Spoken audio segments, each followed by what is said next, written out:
hari ini tuh ngajinya nggak seneng tapi sholawatan seneng. Akhirnya mereka senang bersolawat tapi goblok nggak punya ilmu. Ketika kiai ini ceramah do balik berserokal. Ini siapa yang tidak senang? Makanya kalau ngundang saya bersama Habib-Habib yang lain, Habib siapapun, saya minta serokalnya setelah ceramah. Karena kalau diserokali dhisik, bocah-bocah do balik ngenyek kiai ini. Seakan-akan mereka tidak butuh nasihat. Kalau butuh seneng-seneng, kalau neng kono kumpul lanang wedok, bubar jam 12, teko ngomah orang isaan, ora subuhan, sholawat cap opo ngono. Rasa budal yang ngoten niku. Mending kemisan balik subuhan, balik ora wengi-wengi. Ini kritik untuk semua sholawat, majelis sholawat, bukan sholawatnya yang saya kritik, tapi majelisnya yang anak-anak muda tidak dikasih ilmu, nggak ada pengajian, seneng goyang-goyang dengan nada sholawatnya, akhirnya nyampe rumah nggak subuhan, berangkat maghrib, ora sholat nih, masalah nih. Apa bedanya ke nonton konser ngono? Padahal bersolawat itu gunanya untuk mengetahui, untuk memuja Rasul dan tahu hak-haknya, sifatnya Rasul kayak apa, terus diterangkan sama kiai, nyampe rumah ditiru. Ini masalahnya. Nah kalau sampai rumah nggak ada perubahan, untuk apa kamu bersolawat? Memang benar apa yang dikatakan oleh Kiai Muhayyad. Hari ini ada yang mengatasnamakan majelis-majelis solawat, majelis Rasulullah, tapi mereka mengabaikan ngaji, mengabaikan pengkajian yang disampaikan oleh para ulama, para kiai kita. Padahal sebetulnya orang mengerti akan fadilah sholawat karena mengaji. Dan kita semua akan betul-betul mendapatkan manfaat dan berkah sholawat ketika kita semua mengaji. Karena segala amal tanpa dasar ilmunya tertolak. Ayo kita sekarang dengarkan ngaji tentang keutamaan sholawat. Man shalla alayya wahidatan. Man shalla, barang siapa yang bersolawat, alayya, kepada saya, kepada Nabi maksudnya, wahidatan, sekali aja, sallallahu alaihi asrat, maka Allah balik bersolawat kepadanya 10 kali. Jadi saking cintanya Allah sama Nabi kita ya, makanya jangan sekali-kali menghina Nabi kita. Kalau Allah sudah marah, bahaya itu. Saking cintanya Allah sama kanjeng Nabi kita, siapa saja yang bersolawat kepada Nabi kita, maka Allah akan membalasnya 10 kali solawat. Hadis yang berikutnya, man shalla alayya, barang siapa yang bersolawat kepada saya, alfa marratin, solawatnya itu 1000 kali, solawatnya 1000 kali. Panjang amat ya dia. Ibu-ibu pernah solawat 1000 kali sehari? Pernah ya? Tak ajarin solawat yang singkat tapi pas. Sallallahu ala Muhammad. Nah itu aja dah. Salawat yang paling singkat kan? Sallallahu ala Muhammad. Baca 1000 kali sambil masak. Asal jangan pas nongkrong di toilet ya Bu ya. Pas jongkok atau duduk Ibu salawatan, enggak sopan. Jadi salawat 1000 kali. Man shalla alayya alfa marratin, barang siapa yang bersolawat kepada saya 1000 kali, maka lam yamut hatta yubasyiru lahu bil jannah, enggak mati dia hingga diberikan kabar gembira masuk surga. Bahasa kitanya apa? Barang siapa yang bersolawat kepada Nabi 1000 kali, tapi ini enggak disebutkan tiap hari loh, udah 1000 kali aja dia salawat, kan begitu. Tapi ibu-ibu salawat itu kalau bisa dihitung biar 1000. Itulah ajaibnya angka. Jangan terpengaruh sama orang begini. Ngapa sih dihitung-hitung? Perhitungan amat. Bukan perhitungan amat. Dihitung itu karena suruh ngitung. Ini kan suruh ngitung soalnya. Barang siapa yang bersolawat 1000 kali. Tahu lagi, barang siapa yang bersolawat 1000 kali, maka enggak mati dia hingga dia diberi kabar gembira dulu bahwasannya dia akan masuk surga. Itu kan enggak membayar masuk surga kan, dan enggak mahal gitu. Masuk surga itu enggak mahal. Dan hadis ini kan bukan bualan. Seandainya masuk surga itu sulit sekali, Bu, berarti ngebual dong hadis itu. Kan begitu kan? Sama saja kita menuduh Nabi membual kan? Nah begitu. Makanya ibu-ibu pengajian Aisyah maupun Muhajirin ini jangan pernah memilih cara berislam yang rumit apalagi sempit. Apalagi marah-marah. Seakan-akan masuk surga itu susah banget. Yang beda aliran sama dia kafir misalnya, salah. Kan ada sih Bu aliran itu yang mengajarkan kayaknya yang masuk surga golongan dia aja kan, golongan yang lain enggak. Saya cuma mikir aja itu kalau ketemu aliran kayak gitu. Kan aliran kayak gitu tuh biasanya dikit kan pengikutnya. Alangkah sepi surga nanti ya Bu ya. Kalau cuma mereka aja yang masuk surga, kita mah enggak gitu. Pokoknya yang banyak-banyak di Indonesia ini NU neraka kata dia, Muhammadiyah neraka kata dia. Pokoknya aliran dia aja yang apa masuk surga, yang paling munah, yang lain bid'ah semua. Nah, itu jangan ikut-ikutan tuh yang kayak gitu. Yang dikit-dikit ngafirin orang, bid'ahin orang. Karena mengapa? Mereka merumuskan cara yang rumit dalam beragama. Kan saya sudah pernah sampaikan hadisnya. Innad dina yusrun. Sesungguhnya agama itu kemudahan.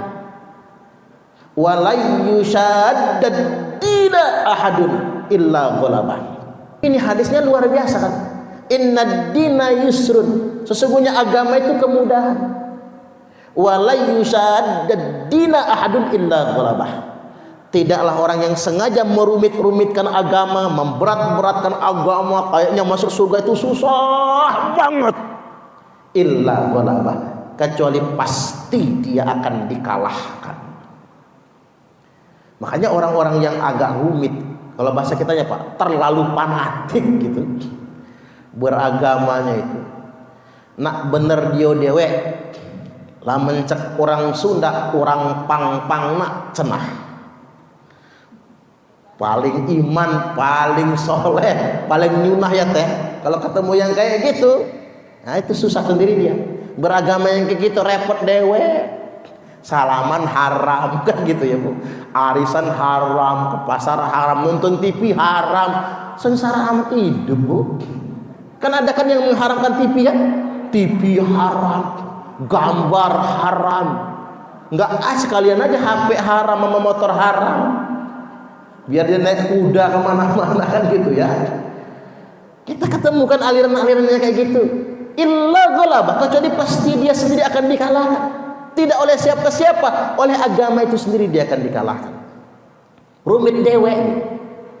Makanya saya perhatikan Islam-Islam yang teroris itu ya Bu. Muslim-muslim teroris itu kan rumit dewe hidupnya, nyusahin dirinya sendiri. Kalau kita kan enggak, Islamnya ahlu sunnah wal jamaah, enggak bikin susah, kita bikin gembira. Setiap tarikan nafas kita, aktivitas kita terhitung ibadah, termasuk tadi sholawat. Barang siapa yang bersolat kepada saya, kata Nabi, alfa marratin, 1000 kali dalam satu hari, lam yamut hatta yubasyirahu bil jannah, tidak akan mati dia hingga diberikan kabar untuknya akan surga.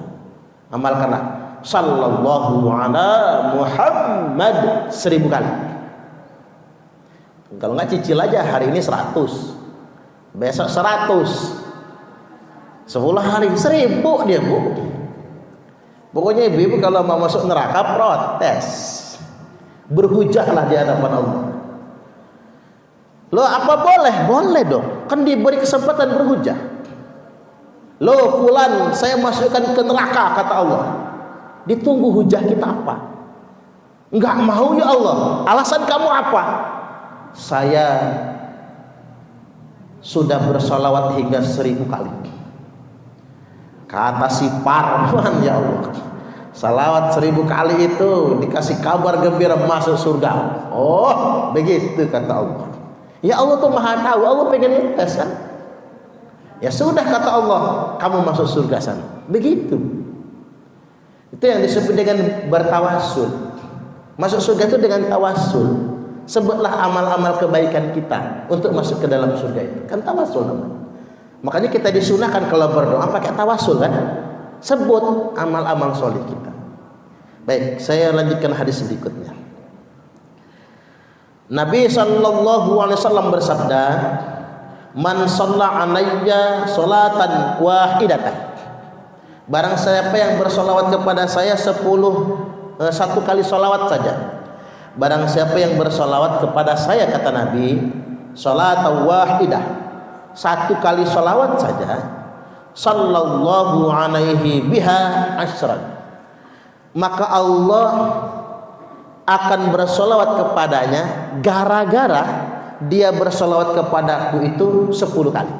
Jadi satu solawat kita Allah balasnya 10. Wa man shalla alayya asyran, dan barang siapa yang bersolawat kepadaku, kata Nabi, 10 kali, maka sallallahu alaihi biha mi'ah, maka Allah akan bersolawat kepadanya 100 kali.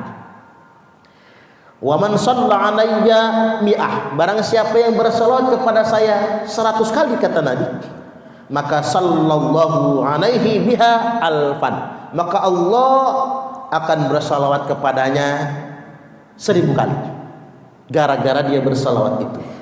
Wa man shalla alayya alfan, dan barang siapa yang bersalawat kepada saya 1000 kali, yang bersalawat kepada 1000 kali, maka lam tamassahun nar, maka ia selamanya tidak akan disentuh api neraka. Tuh. Mudah-mudahan kita semua termasuk, Allahumma amin, termasuk yang tidak disentuh api neraka. Enggak akan dijilat api neraka selamanya. Ingat 1000 kali. Dan pendek kan, sallallahu ala Muhammad, pendek. Bikinlah 1000 kali.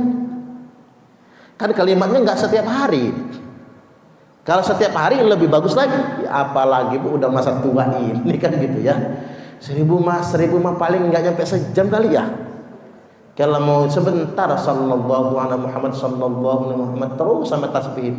10 kali muter tasbih yang 100 itu pas dia 1000. Jadi begitu. Baik, lanjut ke hadis berikutnya. Man nasiya sholata alayya faqad akhta'a tariqal jannah. Barang siapa yang lupa bersolawat kepada saya, kata Nabi, maka dia sudah salah jalan menuju surga. Makanya kuping ini harus dengar, pikiran dan hati kita harus connect. Kalau ada yang nyebut nama Nabi, harus ucapkan solawat. Nabiullah Muhammad sallallahu alaihi wasallam, minimal sallallahu alaihi atau sallallahu alaihi, itu minimal begitu. Kita tambahkan juga wasal. Baik. Kemudian yang berikutnya, tegasnya begini ya, yang lupa sholawat maka dia akan lupa jalan ke surga, salah jalan menuju surga. Makanya gemarlah sholawat agar kita dimudahkan masuk surga. Mengapa saya sampaikan begini? Karena kita manusia, Bu. Manusia ini selalu salah, betul nggak? Kita ini kan selalu salah, kan? Selalu salah, selalu dosa. Maka gemarlah sholawat. Baik, kemudian yang berikutnya, inna aulan nasi bi yaumal qiyamati aktsaruhum alayya sholatan. Sesungguhnya orang yang lebih utama bersamaku nanti, orang yang paling dekat bareng Nabi pada hari kiamat nanti adalah aktsaruhum alayya sholatan, yang paling dekat dengan aku, kata Nabi, pada hari kiamat nanti adalah orang yang paling banyak sholawat kepada aku. Ibu-ibu aja kalau ada ustadz kondang ceramah sering di TV, begitu dia ngadain pengajian di Al-Muhajirin, ibu-ibu rebutan duduk paling depan kan. Kalau ada di Lampung, woi kayak dulu AA Gim ya Bu. Waktu AA Gim lagi tenar-tenarnya ngisi pengajian di Gor Pahoman itu ya Bu. Beuh, ibu-ibu tadi pagi bela-belain rebutan duduk paling depan, saking ngefansnya sama AA Gim, pengen banget deket sama si AA. AA nanya, ibu dari mana? Dari tadi, kata dia. Wah, nanya dari mana kok dari tadi? Saking senengnya ditanya A'agim, jawabnya jadi salah. Ibu-ibu, nenek-nenek bisa salah tingkah bu sama A'agim itu. Saking mengidolakan dan ngefansnya. Padahal cuma A'agim kan, bukan Nabi, bukan. Begitu A'agim kawin lagi langsung ngambek dia. Mengapa banyak wanita-wanita Indonesia ngambek A'agim kawin lagi? Sakit hati kan. Ya itulah, A'agim cuma manusia biasa. Kita lupa kalau A'agim itu manusia biasa. Nah kalau Nabi itu udah pasti sempurna, kekasih yang paling dicinta oleh Allah, dan kita nggak akan bakal kecewa. Makanya kalau di akhirat nanti pengen betul dekat sama Nabi, perbanyaklah sholawat. Itulah orang yang paling pantas bertetanggaan dengan aku, kata Nabi. Mudah-mudahan di akhirat nanti kita semua tetanggaan sama Nabi. Allahumma amin. Baik, dikit lagi, satu hadis lagi ya Bu. Banyak hadisnya, cuman jangan dibaca semua, habis waktunya nanti. Yang berikutnya, man shalla alayya fi kulli yaumin mi'ata marrah. Nah ini baru yang ada kata fi kulli yaum, fi yaumin.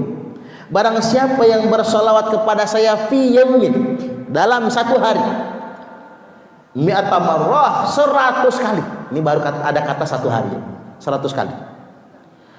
Qadallahu lahu mi'ata hajatin, maka Allah akan kabulkan untuknya, Allah penuhi baginya 100 keperluannya, 100 hajatnya dipenuhi oleh Allah. Sab'ina minha li akhiratihi, di mana 70-nya adalah hajat akhiratnya, wa thalathina minha lid dunya, 30-nya untuk hajat dunianya. Jadi barang siapa yang satu hari bersalawat kepada Nabi 100 kali, maka 100 hajatnya dipenuhi oleh Allah. 70 untuk akhiratnya, 30 untuk dunianya. Makanya kalau sedang berhajat akan sesuatu, bersalawatlah kepada Nabi. Minimal 100 kali dalam satu hari, atau 1000 kali salawat itu. Salawat 1000 kali dalam satu hari, hajat khusus ya Bu. Hajat khusus. Ini sudah banyak teman-teman yang membuktikannya Bu. Yang nggak punya rumah, Allah kasih rezeki banyak, malah bisa punya rumah gara-gara mengamalkan 1000 kali salawat dalam satu hari. Ini nggak usah dikasih tahu sama caleg, nggak usah Bu. Nanti caleg jadi semua lagi ya. Nggak usah kasih tahu. Ini buat yang umum-umum aja, buat kita aja di sini. Atau hajat-hajat yang lainnya, hajat-hajat yang lainnya, 1000 kali satu hari, maka hajatnya akan dikabulkan. Makanya ajib banget tuh kalau kayak sholawat nariyah, apalagi sholawat nariyah aja. Ini yang sallallahu ala Muhammad saja begitu, apalagi yang sholawat nariyah. Allahumma sholli sholatan kamilatan, sholawatan kamilah ya. Allahumma sholli sholatan kamilatan wa sallim salaman tamman. Keren banget. Ya Allah, limpahkanlah sholawat yang sempurna, sholawat yang sempurna. Wa sallim salaman tamman, dan salam yang paripurna ala sayyidina Muhammadinil ladzi, atas Nabi Muhammad alladzi tanhalu bihil muqad wa tanfariju bihil qura, atas Nabi kita yang sebab beliau diutus semua belenggu lepas, semua kesusahan dibebaskan. Ini yang sering dituduh orang syirik itu ya Bu. Dia nggak ngerti itu kan ada bihi. Bihi itu sebab Nabi Muhammad. Kayak kita ngomong begini, saya bisa sampai ke pasar Bambu Kuning gara-gara mobil. Syirik nggak kira-kira? Ya enggak kan? Mobil sebagai wasilah alias kendaraan. Kan terlalu sombong kalau ibu-ibu ngomong gini, saya bisa sampai Bambu Kuning karena Allah. Ya, ketinggian kalimatnya Bu. Saya bisa ke Bambu Kuning gara-gara naik angkot. Itu kan nggak musyrik. Ya sama ini. Ini buat ngasih tahu orang-orang yang suka nyebut sholawat nariyah itu sholawat musyrik kan begitu. Bihi di situ kan wasilah maksudnya. gara-gara tanhalu bihil uqad wa tanfariju bihil qurab wa tuqda bihil hawaij wa tunalu bihir raghaib. Yang gara-gara beliau diutus dan gara-gara syafaat dari beliau juga hajat kita, tujuan kita dikabulkan, segala keinginan kita dimudahkan, disampaikan. Wa husnul khawatim, dan gara-gara beliau diutus kita semua mati husnul khotimah. Allahumma amin. Wa yustasqal ghamamu, dan gara-gara beliau diutus hujan turun. Masuk Nabi Muhammad katanya nurunin hujan, syirik, bukan syirik. Gara-gara Nabi diutus, yang tadinya Mekah kemarau kekeringan, maka turun hujan yang barokah. Nabi itu bukan hanya bisa berdoa agar hujan turun, Nabi juga bisa berdoa agar hujannya minggir. Nabi kalau berdoa minta turun hujan, turun hujan. Nah kita udah sholat istisqa nggak turun-turun hujan. Kata Allah, kamu orang banyak dosa katanya. Nabi berdoa minta hujan, Allah kasih hujan. Nabi berdoa agar hujannya minggir. Lagi khutbah Jumat ada sahabat ngeluh, ya Rasul, jalan rusak, kebun-kebun rusak, hujan kebanyakan. Nabi langsung pakai tunjuknya, Allahumma hawalaina wala alaina. Ya Allah, pinggirin hujan ini. Kalau bahasa kitanya, pinggirin. Awan hitam mendung itu minggir semua. Jadi hujan bisa minggir. Kalau zaman sekarang ibu-ibu paling mikir, sakti amat Nabi Muhammad ya. Padahal minta kepada Allah. Wa istasqal ghamamu biwajhihil karim wa ala alihi wa sahbihi. Salawat ini juga atas keluarganya, atas para sahabatnya, fi kulli lamhatin wa nafasin, di setiap detik dan tarikan nafas, bi'adadi kulli ma'lumillah, sebanyak hitungan yang hanya Allah saja yang tahu. Makanya sholawat nariyah itu begitu, ditekadkan bi'adadi kulli ma'lumillah, dengan hitungan yang sebanyak apa saja yang hanya Allah yang tahu jumlah hitungan itu. Kalau duit 1 juta nolnya berapa, Bu? 6. 1 miliar nolnya berapa? 9. 1 triliun nolnya berapa? 12. Kalau 1000 triliun nolnya berapa? Terus ya Bu, kalau 1 triliun 12, kalau nolnya 24, nyebutnya apa, Bu? Setriliun, triliun ya Bu ya. Nah tambah lagi 12, 36 triliun, sampai pada hitungan yang kita nggak bisa nyebut lagi. Bi'adadi kulli ma'lumillah, yang hitungan itu hanya Allah yang bisa menyebutkannya, hanya Allah yang bisa mengetahuinya. Itulah keajaiban sholawat. Baik ya, kita buka tanya jawab, saya persilahkan.